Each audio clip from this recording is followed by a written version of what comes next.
Let's talk about this is a new segment that we got from our good friend Luminous View. As you guys know, we're here at the Club studio, and this segment is called I'm gonna call it In Their Prime Time. Mm-hmm. So in this segment, we're gonna talk about two hypothetical or more individuals that if they were wrestling in their prime, who will win and why? So for tonight, we saw a little preview of what could have if they were much younger, healthier, of Chris Jericho versus John Moxley in their prime. Like seriously, in your prime, who do you think would have truly won that match? And let's give a little bit of synopsis of like what they went through too. With current.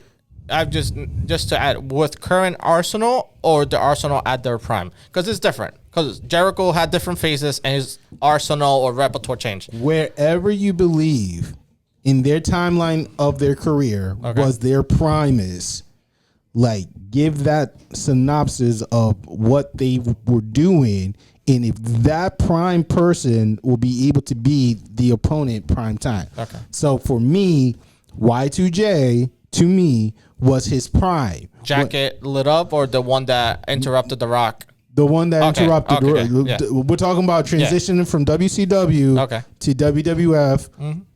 Jericho. He was a freaking beast. He talked. He wrestled. He was the first undisputed champion in the business as well. He worked well with with certain promos and gimmicks. The Stephanie versus him being in between the Stephanie and the Triple H marriage, divorce shit, hilarious. The list of Jericho, like the list go on and on and on.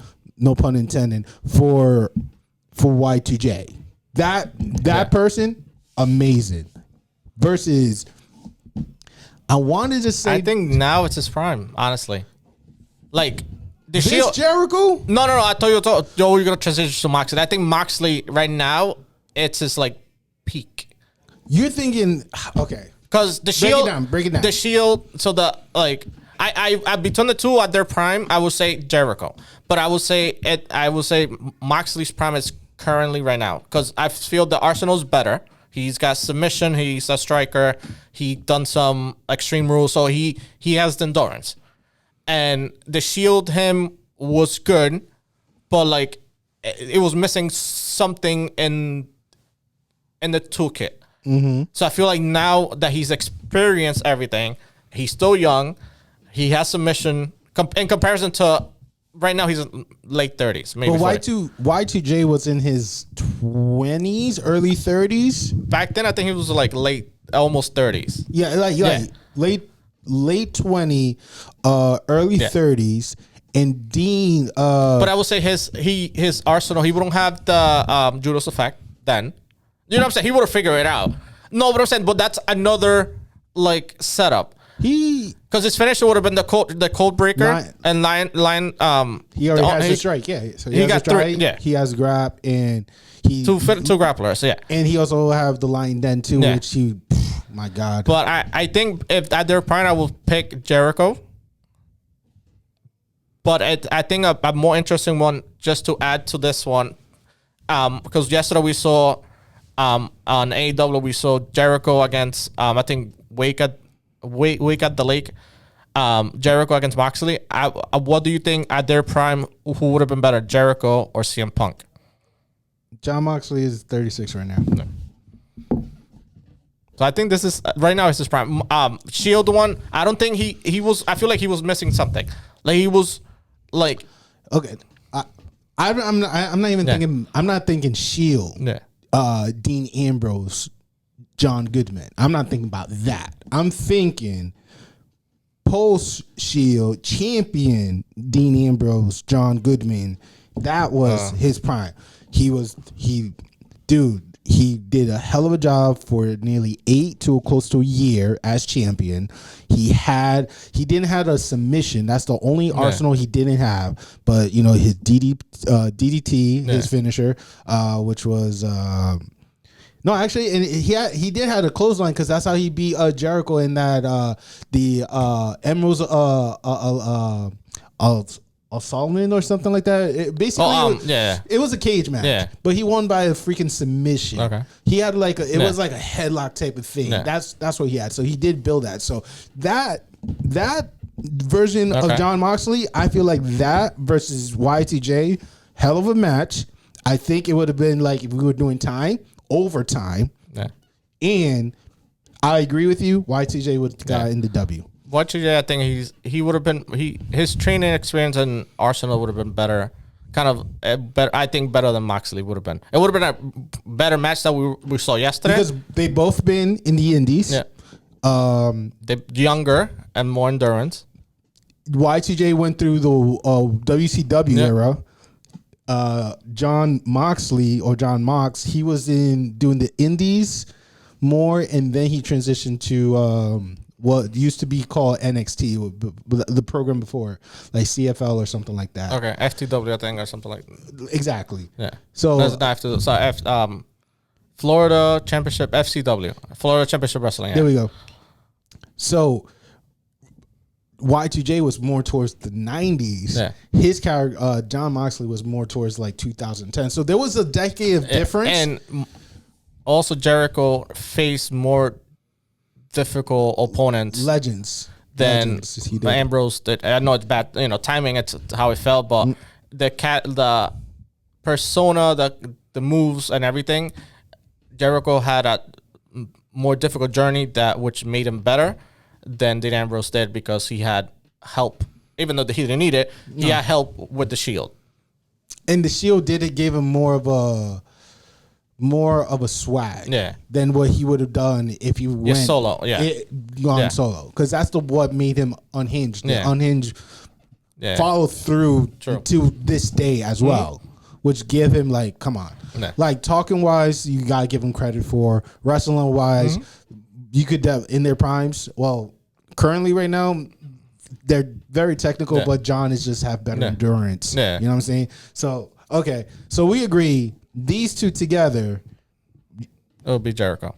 It would be Jericho. Now we throw in CM Punk in the mix, right? Make it a triple threat match. Now CM Punk, he has done the Indies. He has done Ring of Honor. He has done Japan. He has done WWE. And now, after 10 years, doing the UFC fights and then doing a commentary and then coming back to wrestling promotion to AEW, the guy has a lot. But the question is, when was his prime? Before the pipe bomb. When he was left in the shadows, he was champion, and John Cena and The Rock were the main eventers. He was the best Punk because he was the best in the world. WWE. Yes, he was the best in the world before he lost the belt to The Rock. No, I think when he got put, his title match got pushed. It switched to John Cena and The Rock, and he was basically The Rock is the one that beat him. Yeah, he was like the sub. I think The Rock beat him in Royal Rumble. Yeah. Royal Rumble. So I would say that was the best that he was at. Wow. He was taking names, beating everybody. Ring of Honor, he was very extreme, wild boy. But he worked with Daniel Bryan or Bryan Danielson. He worked with Kenny. He worked with Maven. He worked with. But you had John Cena. You have Randy Orton. You have The Rock. So the caliber, I think it's it's more technical in Ring of Honor. That era you were mentioning. Yes. But I feel like it was a more tougher, especially size, weight, and experience. He was not a Vince guy either. So it was everything he had to overcome, and he didn't defend it every day, but he was literally a fighting champion every single time, and he showed that anybody threw at him, he was able to beat somehow by the Anaconda Vice, there's submission, or the GTS, or by any means necessary. Because I think at one point he was even a Paul Heyman guy. So I feel like if you put him triple threat, I think if that's his prime, you're saying the prime that you're choosing is WWE. Yes, yeah. Basically, he was before the pipe bomb. Before the pipe bomb. Yeah. I don't know if I should agree with that. I mean, good argument. Good argument. Definitely Randy, Bryan, he did face John Cena, The Rock. John Cena definitely when he at that time John when Cena he was disappeared with the belt. Oh, Yeah. is that the pipe bomb? No, that's not the pipe No, bomb. that came after he lost. It was I think the year When he after. ran away with the championship. No. I think when he lost to The Rock, I think a year or so after is when he did the pipe bomb and he just left off. I think he got. But the match that he had with John Cena and won the match, keeping the belt, but he walked off.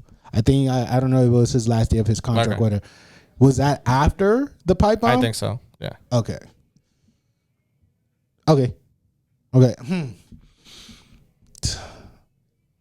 He did face Kofi. He did. I'm trying to think about Everybody who he faced in WWE. I feel they're not more difficult to beat, but like just the persona and everything. And basically, if you're facing The Rock, John Cena, and at least Randy Orton at that time, those are the top three people. And Ring of Honor, you mentioned Omega, but he wasn't Omega how he is now. Mm-hmm. Daniel Bryan, but it's not the same thing as now. They were more like indie. They were good. Style. He had AJ style. But they were he indie. had a Samoa Joe. Yeah. I'm thinking about Matt Heads from the Ring. He did also face a young John Mox too. Yeah, but you know what I'm saying? It's not the same arsenal. Like it's not. I feel like this is when he was like at his best. I mean, he became champion when nobody expected him to be in an era with like emo. And he kept fighting he defended it back to back. And then he got the Shield involved. He did the Nexus too. We can't forget. Is it Nexus? Yeah. It was him. Oh no, because Baron Corbin came back with the cord to be the counteractive to it. So okay. So if it's that CM Punk versus the Dean Ambrose post Shield versus Y2J transitioning out of WCW, you know what? Y2J when he became undisputed champion. Okay. That match would be a hell of a show. Yeah. That would be magical. And who do you think will win and how? That's my winner. I would say my winner will be by submission. Y2 Wall of Jericho? Nope. It'll be CM Punk winning, and he'll be the best in the world. But the submission, the Anaconda Vice. Okay. Yep. I can see Moxley taking the pin in that match. I don't see Jericho doing that. Yeah. Do I see CM Punk winning? I see Jericho. In my head is Jericho either Wall of Jericho or being pinned. Like we have CM Punk doing the flying elbow, boom. Then during the count, Y2J does the lying den, throw him out of the ring, boom, go in, set it up for the Wall of Jericho, tap out. Okay, cool. That was fun. Let us know what you think. Jericho at their prime, CM Punk at their prime, Moxley at their prime. And there you guys Interesting how we didn't pick Moxley, but I love Moxley. I love Moxley, but it's just like your argument is currently he is in his prime. I think that's why he like. So that means like we're living it right now, so we don't know if it's enough to defeat the CM Punk in the Y2J yet. Yeah. Because until his career is fully over and he come back as an old man still wrestling in his 40s and 50s, we will never know. True. With that being said, any last thoughts before we close the show? No, I think the pay-per-view yesterday, not pay-per-view, Wake Up the Lake was good. I like AEW. AEW. It was. I think the ending was good. I like that they're building a feud. CM Punk is finally back. The real champion came back. So let's see how that goes out for All Out. Moxley is still 2-time in my heart. Yeah. But definitely match of the night. I'm gonna have to give it to Darby. Darby and Brody Brody King definitely did well. Yeah. The ending was pretty badass. Like that's one of the biggest talk. For me, I just don't like. For personally, I think it's Darby. For me, it's just played out. For me, that's his match. Cool, but like I want to see another dimension of you. Like I want to see what else. What the only thing he has left to do is do a video package type of match similar to what Matt Hardy did, the Brave family have done. You know what I'm saying? Yeah, but I feel like it's the Cena versus the Fiend match. You know, the Undertaker versus AJ. Cinematic sort of. Yeah, that video package is the only thing left for him to do, because then he could go to hell. He could come back. He could be like, you know, his skin melts and still, you know, that's what's left for him to do. It was a good like first match for that pay-per-view. I like how that ended. It was good. Let's see. They got a thing next month in a couple of weeks. I guess it's All Out. Okay. So I wonder who they're gonna bring back, and if whoever comes out the winners out of the trios. Should we announce it? I would wait until the next one, or the closer we get. If you're interested in watching All Out with us, we'll definitely be.